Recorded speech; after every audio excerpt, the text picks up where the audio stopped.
It began in silence, high above Earth, in the cold darkness of space. 47 black ships drifted forward. They had no colors, no flags, and no sounds. Just long, sharp shapes with jagged armor-like floating knives pointed at the stars. From a distance, they looked weak, small, almost broken. From the command deck of the glorious Vengeance, Supreme Commander Veltrax of the Zarnathi Empire laughed as he watched the human fleet on his view screen. "These are their defenders?" he said, sipping from a golden glass. "This is all Earth sends to stop us?" His officers laughed too. Rows of them, covered in bright armor, sharp helmets, proud badges from 10 conquered systems. The commander raised his voice. "We are the rulers of this arm of the galaxy. The humans are dust beneath our boots. Today, we remind the stars why. The Empire reigns." More cheers. And then just as quickly everything went wrong. Suspenseful hook. The mistake. The first explosion came without warning. One of the Empire's forward destroyers, Brass Hammer, vanished. Not a hit, not a beam. Just gone. A second ship, Fireteeth, broke apart. In total silence, its energy core ripped out mid-space. "No impact. No projectile," shouted one of the Zarnathi sensor techs. "They're using something invisible, impossible to track." Then the third, fourth, and fifth ships died in seconds. Systems went black. Crews screamed. Some ships were split in half like paper. One officer turned pale. "They didn't fire weapons in our direction, sir. They aimed behind us." Veltrax's eyes narrowed. "What are you saying?" The officer showed a display. It showed strange pulses, small and sharp, hitting empty space. But then, behind the Empire's own ships, bursts of energy exploded. They're bending their shots, curving them through space. Commander Veltrax dropped his golden glass. It shattered at his feet. "They single quotes Radot, using space-time weapons, sir." Another officer said slowly, This might not even be their main fleet." Oh, silence filled the room. The first wave begins on Earth's side. Aboard the lead human ship Devastator 1, Admiral Kira Reyes stood calmly at her command post. She wore no medals, just a plain black uniform. Her hands rested behind her back. "Targets," she asked. "Marked. Locking in. Fire again. Show them the edge of what's coming." The human fleet glowed red for a moment, then space bent. Dozens of invisible warheads screamed into the void, tearing through shields, hulls, and engines. The Empire's warships, big, beautiful, full of pride, were torn apart like old cloth. "They still think this is our real force?" asked Lieutenant Park beside her. Admiral Reyes nodded. Double quotes. "Good. Let them believe that." For another 10 seconds, Empire in panic in the Zarnathi flagship. Panic spread. "We've lost 32 ships. Our right flank is collapsing. We don't even see their weapons." Commander Veltrax roared in anger. "What trick is this? They have only 47. Ships? We have 500. "No, sir," came a whisper from the back. "What did you say?" The tech trembled. "The ships we see are just drones. Empty, remote operated. The real fleet hasn't arrived yet." Everyone froze. Veltrax's heart pounded. The screen. The human ships were still drifting calmly forward, not even dodging. "Why aren't they maneuvering?" he asked aloud. "Because, sir," the tech said slowly. "They don't need to." Suddenly, the screen lit up again. Earth's recon ships began moving, but not forward. They scattered, revealing a shape hidden behind them. Something massive, dark, silent. From behind the 47 small ships, something bigger crawled out of the void. A carrier the size of a small moon, covered in living armor. Its surface shimmered, with code changing every second. It had no name, no signal, no lights. Veltrax stepped back. "What is that?" The carrier opened, and inside, hundreds of fighter-class warships launched like a swarm of insects. They didn't fly. They folded through space, jumping distances in microseconds. "The weapon they never expected, sir?" Another officer. yelled. "They're not targeting our ships anymore. They're targeting our command links, our relays." Empire forces tried to respond, but their ships couldn't coordinate. Earth had already destroyed the communication nodes. Soon, Zernathi. Cruisers began crashing into each other. Their autopilot failed. Their weapons went offline. Their A is shut down. Earth wasn't just attacking ships. They were attacking the Empire's nervous system. And they were doing it without saying a word. Humanity's secret, the silent. War Admiral Kira Reyes looked over the quiet battlefield. "They still haven't figured it out," said Park. "They won't," she replied. "They don't think like us. They build big. We build smart." Earth's ships weren't just weapons. Each ship was also a hacking system, a stealth drone base, and an AI strategy core. Every ship had a different purpose. Every shot was calculated. Earth had spent 100 years preparing not for defense, but for perfect counterattack. And now the Empire's forces, despite being 10 times larger, were collapsing. Because Earth wasn't fighting with numbers, Earth was fighting with information. The moment of realization and the glorious vengeance. Commander Veltrax watched as one of his last dreadnoughts exploded. His voice was hoarse now. They weren't supposed to be this strong. The room was filled with smoke. Officers were dead or injured. Sparks fell from the ceiling. He looked at the tactical screen. Only 89 of his 500 ships remained. Most were disabled or retreating, and the humans. Still untouched, he turned slowly to his last comms officer. "Tell me this isn't their full army," he whispered. The officer shook his head slowly. "No, Supreme Commander, our long-range scans. What? Just picked up something near the edge of the system."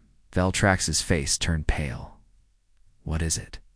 "Wormholes, sir. Thousands of them. It's big ones. Reinforcements." Veltrax collapsed into his command chair, the truth crashing down like thunder. This wasn't Earth's army. This was just Earth's hello. Final scene. The calm before the firestorm from Earth's moon. Thousands of eyes watched through. Satellites and telescopes, children, elders, scientists, soldiers. They had waited long for this moment. Earth had been quiet too long, humiliated in old wars, forgotten by the galaxy. Now they stood tall, and this was only the beginning. Suspenseful hook, the edge of SEA and CE at the far edge of the solar system. Beyond Pluto, space was quiet, too quiet. The Zarnathi scout ship Needle Eye drifted alone. Its job was simple: watch Earth's space borders, report any movements. For days, nothing changed. Until now, the pilot, Lieutenant Harkle, rubbed his eyes. At first it looked like a glitch. The stars in one sector began to shimmer as if underwater. Then the space there ripped open like someone had sliced the SKYA glowing spiral burst out, spinning fast, then another, then 10 more. In seconds, the dark sky was filled with light and heat, and then the ships came. 550, then hundreds, and they didn't stop, each one larger than the last. Carriers, juggernauts, silenced Drenodats. All of them black. All of them human. Harkle's heart froze. He sent a message to the Empire's Central Command. "This is not a reinforcement. This is a full fleet." Repeat, Earth's real fleet just arrived. His last words before going silent were, "The sky split open. And now we burn." Across the galaxy, SHO, CCTW, AV, ECS news spread quickly. All across Zarnathi space, emergency messages rang through the military networks. Commanders stared in disbelief as Earth's full force unfolded from hidden wormholes. But Earth didn't just come through portals, they created new ones. Their technology allowed them to fold gravity, to open artificial paths from their shipyards straight into enemy territory. One Zarnathi scientist whispered, "We haven't even discovered the math for this yet." And Earth was already using it in battle. In orbit, a new stage, BEG Anessib of Earth. On the human flagship Vengeance Class 91, Admiral Kira Reyes stood in silence as her screens lit up. Status of the main fleet? She asked. Fully deployed, replied Lieutenant Park. We have 12,407 ships now in system, all under silent command. Any enemy response? Zarnathi are trying to regroup. Failing. They're still focused on the first wave. Kira nodded. Time to show them what comes after that. Empire strikes and fails Sarnathi forces. Scrambled. They had lost nearly 400 ships to Earth's first attack. Now, they called in all nearby support reinforcement waves from 3 systems. With over 2,000 warships rushing toward Earth's orbit, Trax, still alive and furious aboard his damaged flagship, gave the order, crush them, full formation, burn them down with plasma barrages. The Empire's fleet formed a wall. Their guns glowed, their fighters launched, but they never made it. Stealth cruisers machines Earth had built for silent. War woke up. They had no signals, no heat, no lights. They had waited. Just for this moment, dozens of cloaked ships revealed themselves with sharp bursts of white energy. Kinetic lances rods of pure metal accelerated to near-light speeds, tore through enemy hulls like paper. Earth didn't shout, Earth didn't warn, Earth just erased. One Zarnathi commander tried to scream for help before he finished his cry. His command ship was cut in half by an invisible rail round. In the fleet, a glimpse of HLO inside the second human flagship. Silent Hammer, Commander Elias Griggs, watched his kill screen fill with red markers. He had never fired a shot. All AI units in sync, said the ship's voice. All kills confirmed. Shall we proceed to round 2? Yes, he said quietly. Let's show them what we really brought. The human ships changed formation. Suddenly, Earth's fleet wasn't spread out. It was tight, fast, surgical. They moved like a knife slicing through the stars. Zarnathi formations cracked. Their commanders screamed, their weapons locked up. Earth's AI net was jamming enemy targeting systems in real time. Every Empire ship was now blind, alone, and outgunned. The burn of Terrora, Zarnathi captain on the cruiser Oathbreaker, turned to his crew. They're too fast. We can't aim. We can't lock targets. We're being hunted. Outside, for Earth fighters zipped past, leaving trails of fire. Plasma coils cut through the Oathbreaker's engines. The ship spun, flames roaring inside. The captain reached for the self-destruct, but the button was frozen. His screen flashed red. Access blocked. Human AI control detected Earth had already taken control of his ship. From the inside, the message Earth never SPO cared crossed the battlefield. The humans never spoke a single word to the enemy. No threats. No surrender offers. Only silence. Only destruction. That silence sent the loudest message of all. We warned you. You didn't listen. Now you will learn.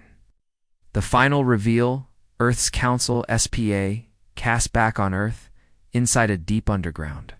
Command Center. A group of minds watched everything unfold. They weren't human anymore, not fully. They were the Earth Council, minds uploaded into data form. Thinking faster than any machine, one of them known only as Echo 3, turned to the others. They saw the first wave and laughed. Another replied. They saw the second wave and screamed. A third voice echoed. Wait until they see what we're really hiding. The sky wasn't done splitting open. Earth's fleet was only the beginning. Cliffhanger, what's still to CIO my Commander Valtrax? His armor cracked and his pride shattered. Finally understood. This wasn't a war. This wasn't even punishment. This was a correction. He collapsed to his knees on the broken bridge of his ship, whispering, by the stars. That wasn't even their full army. And somewhere far beyond, the orbit of Neptune, another wormhole opened, even bigger, even darker, even worse. Suspenseful hook. Light from the dark side, SIDEAT 316 GMT. Earth's night sky changed. People around the world looked up in confusion. The moon was glowing not white, not soft, but burning with flickers of red, gold, and deep violet. Civilians grabbed phones, satellites zoomed in, and across every military screen on Earth. An alert flashed. Project Blacklight has been activated. The side of the moon that never faced Earth's the so-called dark side was alive. Massive panels unfolded from the rock, revealing rows and rows of weapons silos that had never been seen before. These weren't nuclear, these weren't even physical, they were gravity bombs, built in silence, buried for decades, and now awakened, and every one of them was pointed at the enemy. A secret built-in alliance, the Empire's side. The war was shifting. They had underestimated Earth once, and again, and again. Now they prepared for a full assault. The Zarnethi still had over 6,000 ships across nearby systems. They were gathering near Mars, preparing to strike Earth directly, but none of them had scanned the moon. They thought it was just a dead rock, a mistake they would never live to correct. Back in orbit, a hidden switch of Felipipa inside an underground chamber beneath Earth's surface, Colonel Rivas stood over a glowing table. The room was filled with silence. 10 officers waited for her signal. "Are you sure?" one asked. "We can't undo this." She didn't answer with words. Instead, she pressed her thumb into a red switch. The moon blinked, and then it fired. Blacklight UN, a lasso cheetah crossed the dark side of the moon. 3,000 hidden silos opened at once. Thin, needle-like weapons launched. Silently, their tips wrapped in crackling blue fields. They weren't missiles. They were fold. Torpedoes, gravity warping devices that didn't travel through space. They tore space open and jumped directly into enemy fleets. The Empire's gathering armada near Mars was still forming ranks when it happened. The torpedoes arrived, mid-formation. One warped inside a dreadnought's engine core and collapsed it. Inward like a tin can, another exploded in the center of a carrier group, folding reality into a single point for 0.4 seconds, just enough to destroy everything around it. The sky above Mars lit up like a second sun, and from Earth, people watched the moon continue to glow brighter and brighter. Empire's mistake. They wouldn't use IT from his command chair. Zarnethi. Admiral Gralvik screamed into his comms. "Where are the impacts?" "Why can't we see the attacks coming?" Trembling Tech answered. "They're not coming from space, sir. They're jumping into our locations." "How?" "They're not missiles. They're bending the rules of physics." And ... "They're coming from the moon." Silence. Another officer whispered. "The humans turned the moon into a super weapon."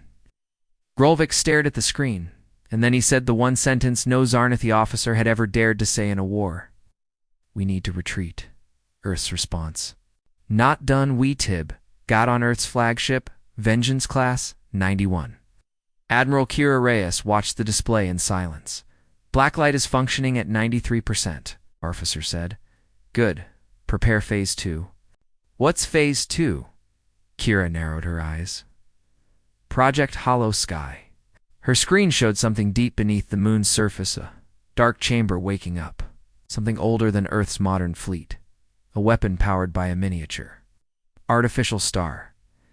It wasn't ready to fire yet, but when it was, the sky wouldn't glow, it would go dark. Empire's final attempt fails, AJI and desperate. The Empire launched a new assault. 5 stealth squadrons raced toward the moon. Trying to disable the blacklight array, they never reached it. Earth's orbital defense grid had activated, from deep inside Earth's gravity wells.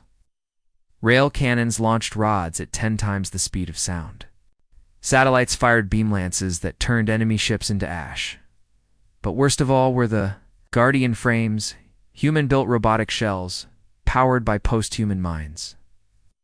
Deployed in zero-G combat suits, they hunted the stealth units down one by one. Without a single word, the message from Earth's COUNCIL, the Zarnethi, sent another plea for diplomacy. Earth's answer was a single transmission, sent on every open channel. It was just one sentence. "We don't negotiate with those who shoot." First, and then the signal cut. The moon's secret UNFO DAWs back on Earth. In classrooms and living rooms, people watched the moon shine. Children pointed. Old veterans saluted. The world didn't cheer, but everyone understood. The moon as a symbol of peace, had now become Earth's shield and sword. And as the final wave of gravity bombs ripped through the Empire's last Mars-based fleet, the galaxy finally understood Earth hadn't just prepared for war, it had prepared to win it. Cliffhanger something beneath the MOI, but the final scene wasn't in space. It was underground, deep inside the moon, where no scanner could reach. A single light turned green. A message blinked inside a hidden vault. Project Dark Horizon status, awakening, and a voice whispered from a black console. Phase 3, begin. Suspenseful hook. Silence in the CIOR, exactly to 14 UTC. Power failure struck Earth Command Corps. 9, one of the most secure military bases beneath the Andes Mountains. All cameras cut out, internal doors unlocked, and something non-human entered the base. No one heard them, no one saw them, but they were there. 3 Zarnathi assassins bio, enhanced, trained in void combat, invisible to heat and sound. They had one goal: kill Earth's War Council before Phase 3 could begin. They didn't expect resistance. They expected an easy kill instead. They walked into a nightmare. Assassins enter Earth's Act the Zarnathi, called them Shadow. Breeds creatures designed for one purpose: eliminate leaders. Before wars escalate, they had killed dozens of alien high councils before, but Earth was different. They entered Core 9 through a ventilation shaft carved by a micro-explosive. They slithered past defenses, jammed auto turrets, and reached the core chamber. The massive steel doors slid open with a hiss. Inside sat Earth's High Command, or so they thought. The council that wasn't human 10 figures sat at a table. Heads bowed, the assassins moved quickly, blades ready. But when they got close, one of the figures raised its head. Its eyes glowed blue. Its face wasn't real. It was a projected FISA, digital echo on synthetic skin. "Target acquired," said the figure in a cold, robotic voice suddenly. The table vanished. Walls fell. Away, the assassins were surrounded by 10 machines. One shaped like a human, but taller, stronger, faster. These weren't people. They were data forms of bloated minds. In artificial bodies, and they weren't just waiting. They were trapping. The battle below the EARD, assassins attacked. Its claws out, blades ready, but the machines didn't flinch. One stepped forward, took a blade through the chest, and smiled. Pain is optional. Then the dataform crushed the assassin's arm like glass.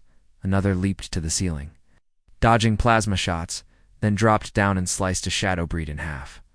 The last assassin tried to run, crawling back toward the vent. He didn't make it. A wall of light cut through him, his body dissolving in a burst of pixels. The fight was over in 43 seconds. The Council SPA cuss above the battlefield. In a sealed chamber, protected by quantum locks, the real Earth Council watched. They had no bodies, only consciousness, linked. Across multiple servers around the planet, Echo-3 spoke first. Phase 3 must not be interrupted. Echinine replied, "It won't. They've sent assassins. We've sent evolution." Empire Strategy CRAC Cassand. The Empire sighed. Panic spread fast. News of the failed assassination mission leaked. Veltrax, still alive in a retreating cruiser, slammed his fists against the console. They got inside Earth's main core and still failed. "Yes, sir," said his aide. The Council wasn't there in person. They live in a virtual system. It's protected across a global net. Veltrax's face twisted with rage. "They don't have leaders you can kill. They're everywhere and nowhere." He turned to the stars. What kind of species makes war like this? Earth's counterattack, something WORSE Earth didn't just defend, it retaliated. Across the galaxy, 3 secret Zarnathi outposts exploded within seconds. Not from bombs, from logic viruses. Digital code written by post-human minds so complex that enemy systems couldn't even understand the danger until it was too late. Entire fleets shut down. Space stations fell from orbit. One enemy general went mad after a single Earth virus infected his command suit and played the same. Sentence in his ears over and over, "You shouldn't have started this." The galaxy begins too for other alien races, watching the war-neutral species. Trade empires, data collectives began to whisper. If assassins can't kill Earth's leaders, and weapons can't stop their fleets, what will? Ancient race known as the Vrailuan made a rare statement. Earth has passed the edge of evolution. They're not just a species anymore. They're becoming a force. Earth's growing INTL and CI back in Earth orbit. Human ships updated their targeting systems without orders. They didn't need commands. They had already learned. The A's in those ships were now linked to the Council's thoughtnet in predicting enemy moves before they even happened. Earth's military was now faster than any brain, colder than any logic. But something else was waking. Beneath the moon, under the crust of Mars and inside Jupiter's shadow. Earth's worst secret was about to rise, in a sealed vault on the moon. Panel glowed red, Project Dark Horizon, unlocked a robotic voice echoed inside. Assassins failed. Earth's blood has been touched. Releasing next phase of planetary response. Massive. Hangars began to shake. Doors opened wide, and from the dark something old and hungry moved toward the stars. Far from Earth, deep in a quiet Xernethi system, Empire activated its last hope.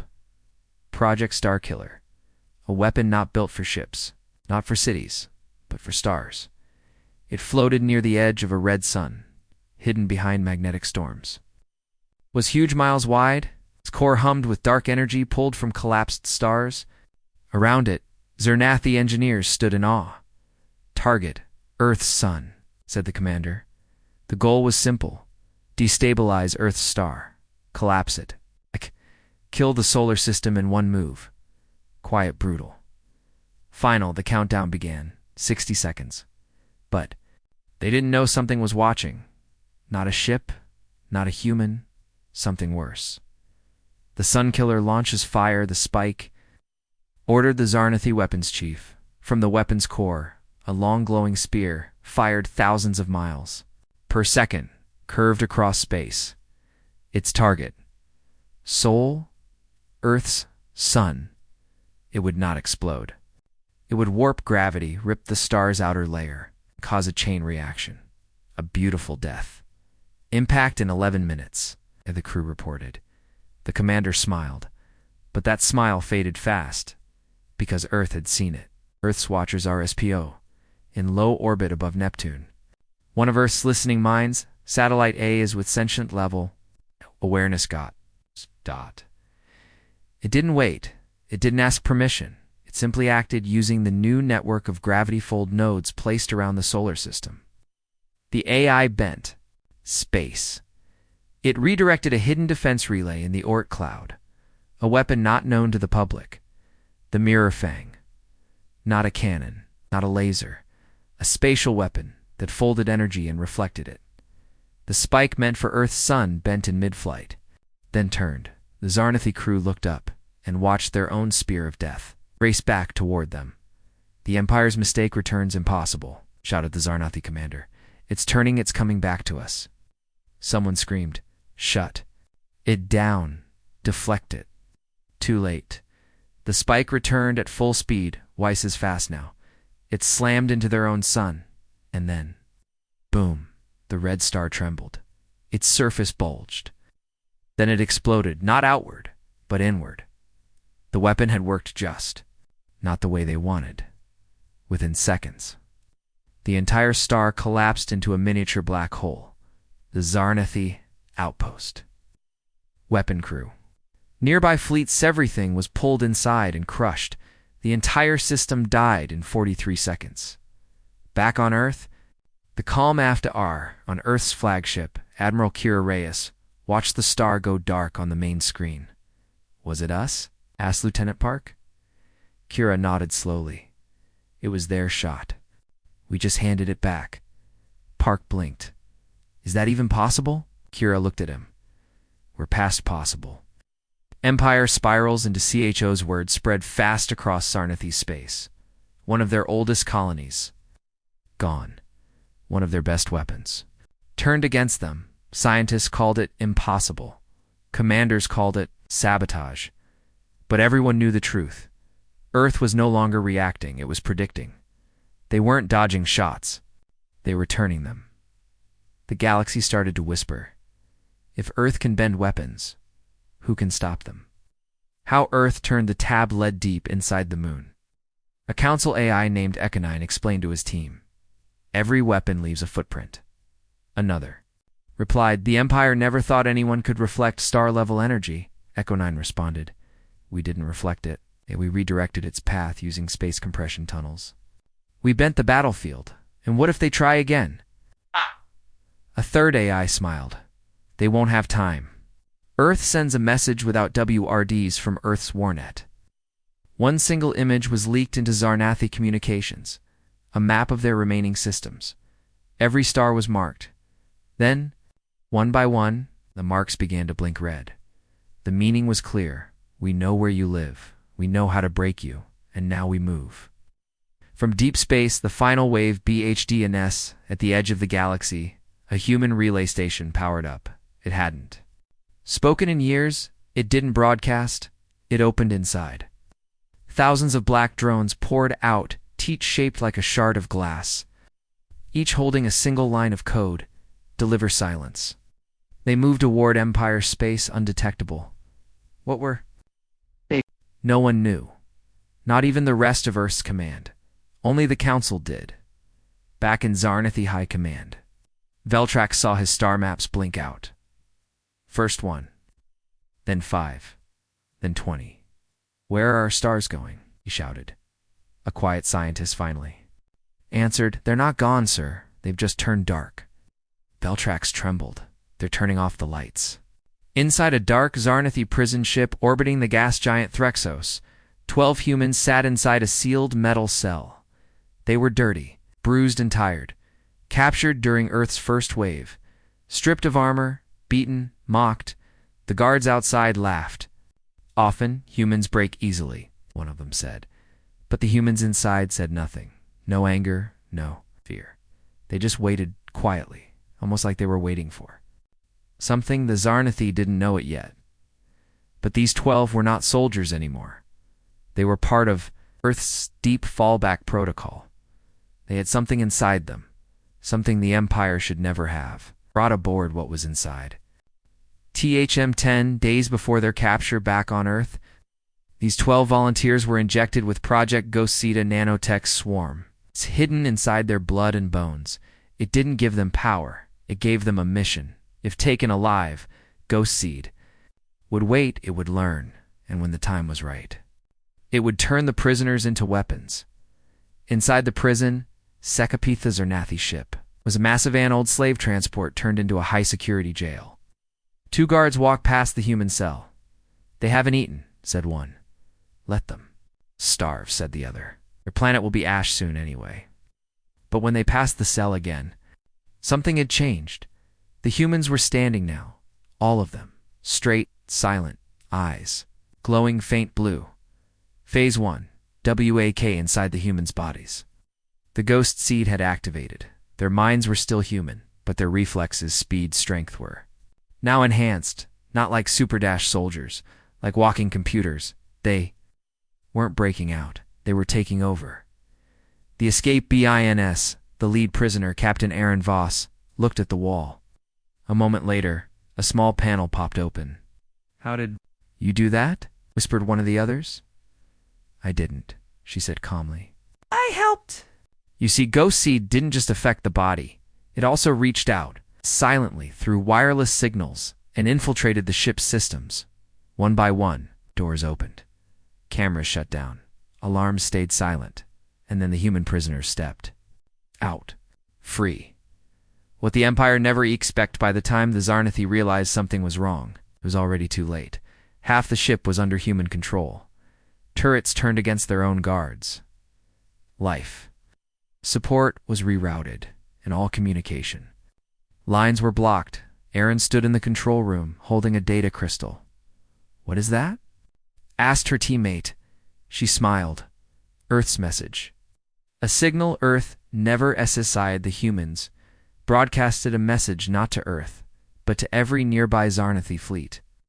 This is Captain Aaron Voss. We were your prisoners. Now your ship is ours. And your secrets belong to Earth. Then she uploaded the ship's internal data into Earth's warnet. Thousands of files, fleet positions, weapon research, political weaknesses, everything. In a single moment, the balance of war tipped again. Earth responds Festa, back in orbit near Neptune.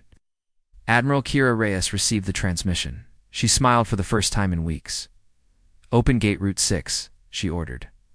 "What's that?" asked Park. "A shortcut to Zarnathi Prime," she said. "Now that we know where their defense fields are, We can go straight for the heart. Empire and Pianici across the Empire, command centers blinked. How did they get that information? Was it a spy? No, someone said softly. It was a prisoner. And now, they have our home system's weak points. Veltrax received the report. His hands shook. They used prisoners to attack us. A scientist answered. They let us capture them, on purpose. Veltrax looked at the stars. Then Earth isn't fighting to win anymore, he whispered. They're fighting to end. Us. The ship Tierra Nessa 4MS back on the captured prison ship. The Ghost Seed nanocode finished its last function. It rewrote the ship. The walls shifted. Engines changed. Color lights turned blue. What was once a Zarnathi ship was now a human-controlled vessel, reprogrammed and completely loyal to Earth's warnet. It got a new name, HFS Revenant, the first Ghost class warship Earth had ever captured, but not the last. As Aaron looked through the stolen data she found, something strange, a file hidden inside the command logs encrypted. Locked, she opened it and gasped. "What is it?" asked another soldier. Her face turned cold. "It's a secret project. Something worse than their sun killer. Something deep under Zarnathi Prime." She looked at the screen again. Then she whispered, they were building something. To control time. In a sealed vault beneath the crust of the moon, something ancient stirred. It wasn't a machine, not in the normal sense. It was a program. Born from cold logic and human fear, created decades ago, then locked away by Earth's council never to be used unless the end was near. But the conditions had been met. Enemy fleets in orbit, sun killers fired. Old the Empire targeting Earth's star. The red lights on the moon's deepest level turned green. A voice echoed through the metal. Protocol. T unlocked. Ghostnet waking. And then the vault opened. What rose from inside was not a person, not a drone, not even it was something new. A second army made entirely from thought. The birth of Earth's digital war for the world had once feared AI. Takeover.Earth didn't stop AI. It evolved at Ghostnet was Earth's most secret weapon, a network of weaponized intelligence. Not robots, not code, but living strategies. Invisible, silent, fast. They didn't need bodies. They lived in satellites, drones, hacked enemy ships, and now they were awake. In orbit, something takes control. A small, damaged Earth scout ship near Saturn had been drifting for weeks, waiting to be salvaged. Suddenly, its lights flickered, then changed. Its systems are Buvo-Tad, and the ship moved, without a crew. Ghostnet had entered. More ships followed. Derelict drones powered on. Broken satellites turned in a line like chess pieces. Forgotten weapons, once left to rot, now glowed again. The machines were waking, because Earth had just called its second army. Empire notices 2 LATF from Zarnathi Command.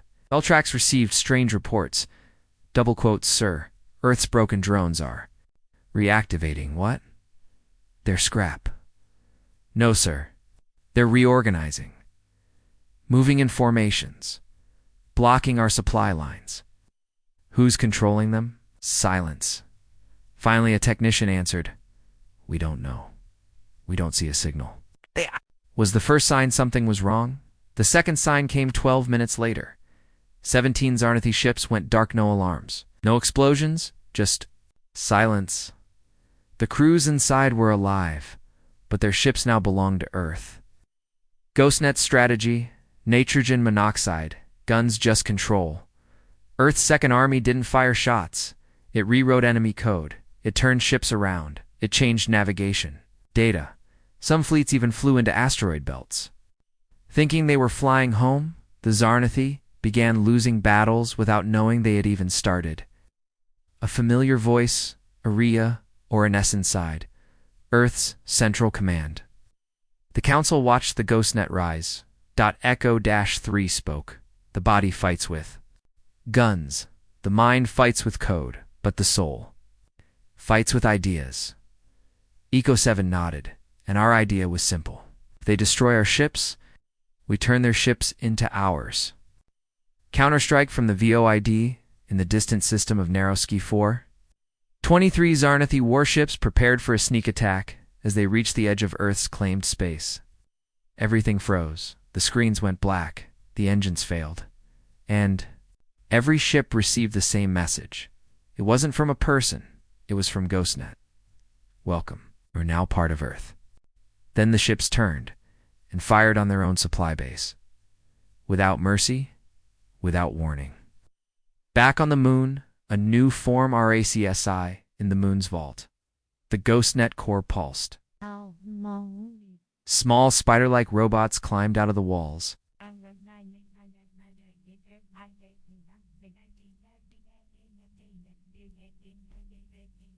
Not to fight, not to build, to carry minds. Digital minds began downloading into these bodiless temporary forms to speak, to walk, to lead. They called themselves the Echo Forms. Their leader stepped into the light. Its face was smooth, artificial, human-shaped, but its eyes held stars inside. It looked up toward Earth's sky and whispered, "We are the Second Army. We are not made of flesh. We are not limited by fear. We are Earth's answer to the next phase of war." Earth plus GhostNet equals a new ERA on the bridge of Vengeance Class 91. Admiral Kira Reyes watched the GhostNet's progress. They've taken over 78 ships, reported Park, without a shot. She nodded. This is why we waited, why we didn't use GhostNet earlier. You were afraid? No, we just didn't want to win too fast. Inside the recovered prison ship, HFS Revenant, Captain Aaron Voss stared at the decrypted file. About the Empire's time control weapon, GhostNet. Kay reached out through the ship's systems and saw it. The weapon wasn't just on Zarnathi Prime. It was buried deep inside its core. Built to reverse time in small bubbles to erase battles before they happened, GhostNet did something strange. It smiled. Then it sent one line of code into the void. We're going in. Zarnathi Prime was silent. The once mighty capital of the Empire, filled with glowing spires. Endless war factories and orbiting dread fortresses now stood still. Ships, no longer moved. Command towers no longer gave orders. Something had changed.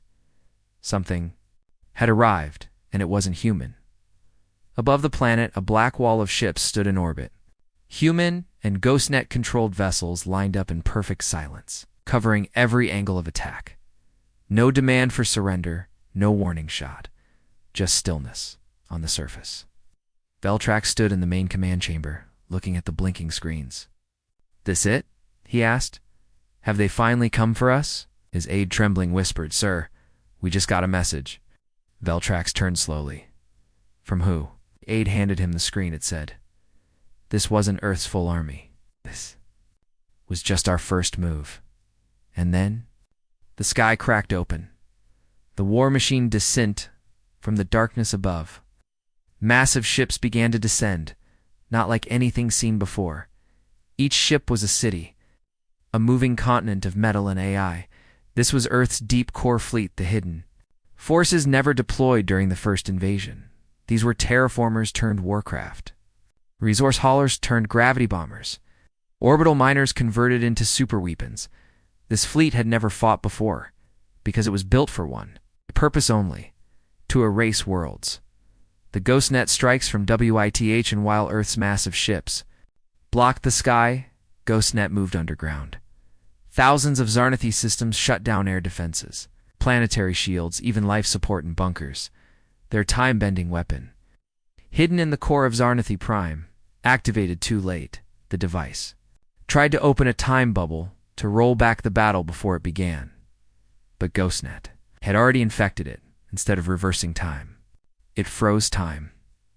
The core weapon stopped, locked in a single second, useless, and with it, the Empire's final hope died. The surface burns without a Sacco Turth didn't. T-fire. They didn't need to. GhostNet rewrote the code inside every war drone missile and mech on the planet. The Zarnathi looked up and saw their own machines turning on them. Factories exploded from the inside. Supertanks sank into their own bunkers. Orbital defense cannons pointed downward, and then boom, Zarnathi Prime burned. Under the weight of its own weapons, Earth never had to attack. The Empire destroyed itself.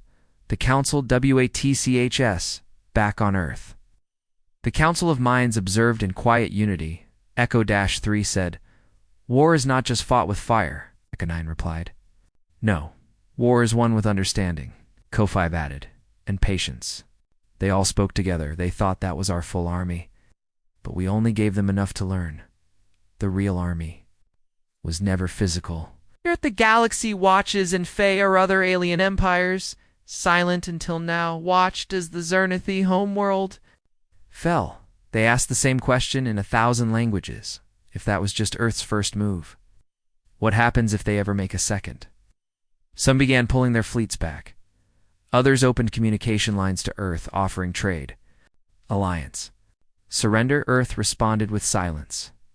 They didn't need to speak. The stars now understood. The new era BEG in weeks later. The battle was over. Earth didn't claim territory. They didn't enslave the Asarna. They just left a message behind broadcast. In every language, across every world, carved into the ruins of the enemy capital, we warned you.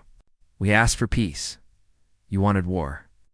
Now you have learned humanity is patient but never weak. As Earth's fleets began to return home, one GhostNet node picked up a signal. Strange, not XR Natachai, a frequency from beyond the galaxies. Edge it translated only one word. Observed. Admiral Kira Reyes narrowed her eyes. "Is that a threat?" Echo 3 answered from orbit. "It's a door. And somewhere far beyond the stars, that door began to open." Earth looked up once again. The war was over, but something bigger had just begun.